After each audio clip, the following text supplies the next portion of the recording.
ইরানের সাথে যুদ্ধবিরতির পর বিস্ফোরক এক তথ্য এসেছে সামনে। আল জাজিরা বলছে, যুদ্ধের মাঝেই অস্ত্র ভাণ্ডার খালি হয়ে এসেছিল ইসরায়েলের। পরাশক্তি ইরানের সাথে লড়তে গুরুত্বপূর্ণ অনেক অস্ত্রই ফুরিয়ে এসেছিল নেতানিয়াহুর বাহিনীর।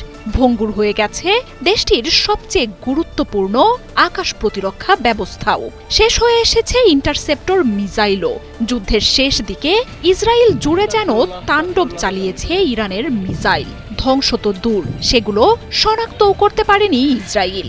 আর এমন পরিস্থিতিই বলছে কেন মরিয়া হয়ে যুদ্ধ বন্ধ করেছেন নেতানিয়াহু আর ট্রাম্প।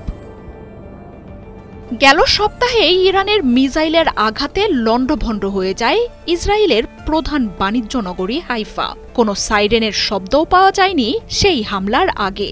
এই নিয়ে যখন তোলপাড় চলছে ইসরায়েলে, তখন জানানো হয় মিসাইলের উপস্থিতি টেরই পায়নি আকাশ প্রতিরক্ষা। শুধু হাইফাই নয়, যুদ্ধের শেষ দিনেও 6 দফায় মিসাইল ছোড়া হয় ইসরায়েলে। প্রতিটি ক্ষেপণাস্ত্রই ইসরায়েলের অভ্যন্তরে অব্যর্থ আঘাত হানে।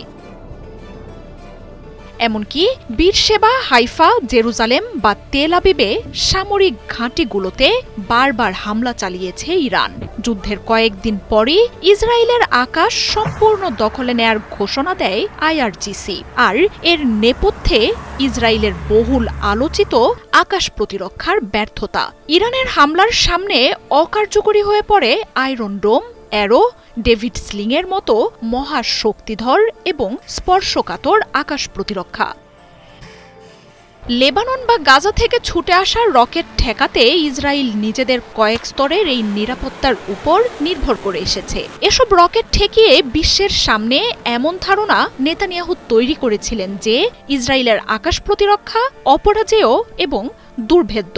কিন্তু ইরানের স্বল্প শক্তির কয়েক দফা মিসাইল হামলাতেই প্রথম দিকেই ভেঙে পড়ে কয়েক স্তরে ঢেকে রাখা এসব নিরাপত্তা।